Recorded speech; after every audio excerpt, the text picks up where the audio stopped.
ሰላም ለእናንተ ይሁን ወገኖቼ። እኔ ወንድማችሁ ፕሮፌት ኃይሉ አልቻየ ነኝ ከመለኮት ምንጭ ዓለም አቀፍ ቤተክርስቲያን። እርሱም መድኃኒት ተገኘላችሁ። ድሮ ለኤችአይቪ መድኃኒት ተገኘ፣ መድኃኒት አይደለም እንደገና ደግሞ ማቆያ ነው፣ ማስታገሻ ነው ይባል ነበር። እንዲሁም ደግሞ የቅርብ ጊዜ ትዝታችን 2012-13 አካባቢ የነበረ ለኮሮና ክስተት ክትባት ተገኝቷል ምናምን ይባላል። በዓለም እስካሁን ያልተገኘ መድኃኒት የኃጢአት ብቻ ነው። ለኃጢአት መድኃኒት ክርስቶስ ኢየሱስ ነው። ከዚህ የተነሳ የዮሐንስ ወንጌል ምዕራፍ 3 ከቁጥር 17 ላይ ያለው የእግዚአብሔር ቃል እንዲህ ይነበባል። ዓለም በልጁ እንዲድን ነው እንጂ በዓለም እንዲፈርድ እግዚአብሔር ወደ ዓለም አላከውም።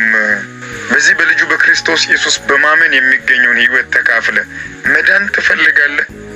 የእውነት ከኃጢአት የሚያድን፣ ከቅጣት የሚያድን፣ ከፍርሃት የሚያድን፣ ከህሊና ክስ የሚያድን ኢየሱስ ክርስቶስ ብቻ ነው። በዚህ በክርስቶስ ኢየሱስ በማመን የሚገኘውን ሕይወት ለመጀመር መንገዱ አንድና አንድ ነው። ክርስቶስ የእግዚአብሔር ልጅ እንደሆነ አምነ በአፍ ብትመሰክር ትድናለህ፣ በልብህ ብታምን ትጸድቃለህ። ስለዚህ ከዚህ ውጪ የመዳኛ መንገድ የለምና የኔ ወንድም የኔ እህት እንድትድን እግዚአብሔር ለአንተ ያዘጋጀው መድኃኒት ይሄ ነው። ይህንን ድምፅ ስትሰማ ልብህ ከተነሳሳ የእውነት ፈቃደኛ ከሆንክ ወስን። አሁን እዛው ባለበት ሆነ ክዳን ስታደርግ በእውነት ትድናለህ። ይህ መድኃኒት በሰው እጅ ላይ ያለ አይደለም። ማንም ለማን ወዶ ፈቅዶ የሚሰጠው ወይም ደግሞ በፈለገ ሰዓት ለማንም የሚከለክለው አይደለም። ወይም ደግሞ ይሄ ድነት የሚገኘው በሃይማኖት ካባ ውስጥ አይደለም።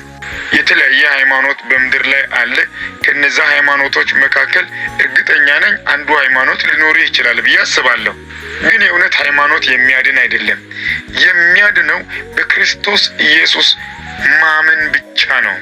ያ ደግሞ ሃይማኖት ሳይሆን ሕይወት ነው። አምነህ አንድ ቀን አውቀ ጨርሰ አንድ ቀን የሆነ ቦታ ላይ ተመርቀ በቃ በድጋሜ የኔ ድርሻ የለም የምትለው አይደለም። ዕለት ዕለት የምትኖረው ሕይወት ነው። ለዚህ ነው ኢየሱስ ሕይወት ነው የሚለው።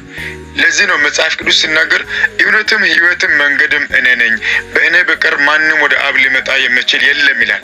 ይህንን መንገድ ልትገናኘው ትፈልጋለህ? በዚህ ሕይወት መኖር ትፈልጋለህ? እግዚአብሔር እንግዲህ ለዚህ ለኃጢአተኛ፣ ለዚህ ለደካማ፣ ለኔና ለአንተ፣ ለኔና ለአንቺ መድኃኒት አድርጎ ክርስቶስ ኢየሱስን ወደ ዓለም ልኳል። ስለዚህም የሰው ልጅን ኃጢአት ሊሸከም ኢየሱስ ክርስቶስ ስለ ደካሞች በመስቀል ላይ ሞቷል።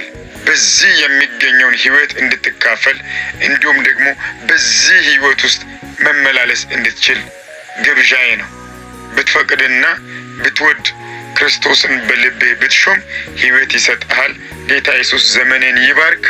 ተባርከሃል። አሁን አስበህ ወስነህ ከሆነ ደግሞ ቀላል ነው።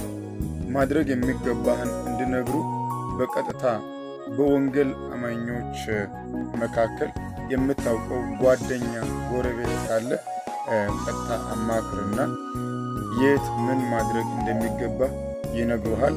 በእንደዚህ አይነት መንገድ ቅዱሳንን ተቀላቅለህ አብረሃቸው መገልገልም ማገልገል ትችላለህ። ጌታ ዘመንን ይባርክ።